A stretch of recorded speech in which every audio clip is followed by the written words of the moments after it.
Rekata sang Gatotkaca tinon mapake ngarga Suta Krasna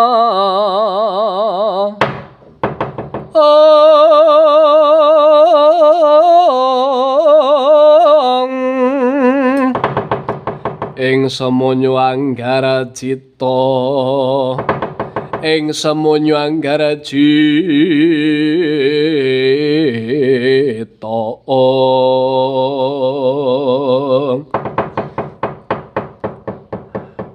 wilayah ngawigena masna sidhem sekaring padha langgeng kulup yugaku ngger ing pringgondani kaki Prabu Anom Gatotkaca. Ngapunten wa teng mriki menika mboten wonten Raden Gatotkaca. Lho, ora ana Gatotkaca banjur anane sapa? Sira kemo aja ngawur gawar ngawur ngger. Najanto punwa kemo wis kladuk yuswane kepong perot kuandane Pendhita Wistuwa paribasan mung garek jengkake ning luwangan ning punwa kemo ya wis titen sapa meneh sing tak adep aning ngaresaku ora ana lara telu ya mung yugaku ngger pringgondani. Najanto jeneng sira kemo nyandang cara kabrahmanan nyandang kapandhitan. Benten wa. Lho, bedane bentenipun menawi Gatotkaca menika nyandang kaprajuritan. Lah nek wis nyandang kabrahmanan ngene iki ngaku sapa? Guru Nilakaca, ya Kaca Gurudewa. Bedane apa? Bedane Gatotkaca kelawan Guru Nilakaca, ya Kaca Gurudewa. Bedane ning ndi? Bentenipun menawi Gatotkaca menika satriya lumrah memayu rahayuning kasatriyan pringgondani. Lah nek wis nyandang brahmana kaya ngene, nyandang cara kapandhitan, ngaku sapa? Guru Nilakaca. Guru Nilakaca, ya Kaca Gurudewa. Ya Kaca Gurudewa. Nggih Woh Hanoman. Pamriye? Mboten wonten kali tiga. Kula menika ngangken Guru Nilakaca, ya Kaca Gurudewa. Sesaged-saged kula memayu rahayuning jiwa. Memayu rahayuning saksama, memayu rahayuning bawana, nagih janjine Dewa Woh Hanoman. Lho. Langit kelap-kelap katon rekenen cange garis resang mawing gandrong sabaran kadolo oke rekang moyak mayik mora pengati asbaliwon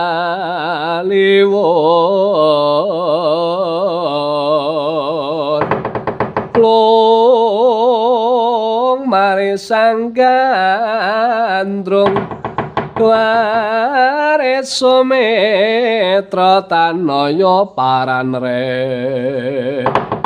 kabeh sinewana nang amaring sun Kosik sira kuwi mau anak Werkudara ora sandatak ndakik ora sandatak kegedean penjongko ngger. Lho kok palang aku Guru Nilakaca ya Kaca Gurudewa nagih janjining dewa sing kepiye? Tatkalanipun kula menika saged nyerenakaken Prabu Prajuna lan Degya kula sekepu dewa menika badhe maringi kula kanugrahan sinembah para dewa Tridasa Wataknawa Dorandara Dorandari Pinten Baya Hangurbaya Hamsara lan Hamsariwa. Nanging keng napa dugi dinten sak menika dewa menika ngingkari kelan janji utawi lincat ing janji pramila Woh Hanoman ginipun kula menika matik dados Guru Nilakaca ya Kaca Gurudewa menika badhe nyemoni kalian dewa-dewa ing kayangan. Nger pancen wis kondang makantara-kantara Gatotkaca tau dadi jagoning dewa ing kahyangan. Nalikane jeneng sira ki mau dijenang dijebor bodhekaning Kawah Candra dimuka. Winawaran gamaning yasaning Empu Parmadi. Ning janji pancen kowe mau utang. Sing jeneng utang kowe mau pancen kudune disaur. Utang bondo saurane bondo, utang tembung saurane kasunyatan, utang tenaga saurane tenaga. Ning iki caramu ngene iki, Ngger. Guru Nilakaca, inggih Wah Hanoman menika cara kula anggenipun nagih janjining dewa kula kembari gelaring kahyangan Suralaya menika Wah Hanoman. Apa ora wedi kewalat kowe Ngger karo dewa? Mboten Wah Hanoman.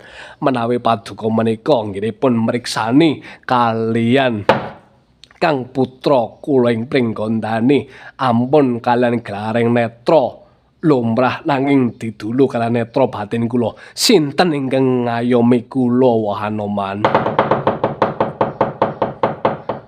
Hanoman malompat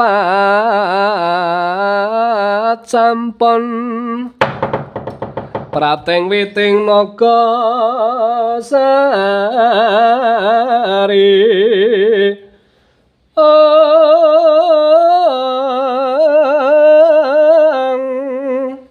sinambi kekitungan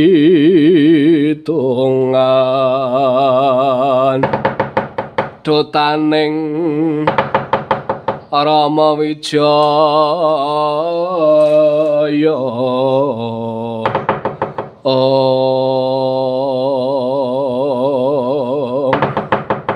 Sidakep sanuku juga mepeti baban Hasanga misesum marang Pancandriya panca araning 5 ndriya angen-angen nyuda pandulu, nyuda pangrungu, nyuda pangucap, nyuda pangganda, nyuda pangrasa. Sang Senggana yang Sang Hanoman mandang pring pucuking grana ketawi Hyang Nirbaya. Yang paningal baya pepenget timbaling Gardhita. Ngrapalaken aji permana jati jatining permana. Kasiliring samirana gati gating gati. Nyongurupi kalian netra batinipun Sang Senggana Sang Hanoman. Bilih Sang Guru Nilakaca ya kaca Guru Dewa sampun dipun ayomi lan dewane Sang Hyang Wenang ambruk kadra kasang kaget ari Sang Hanoman.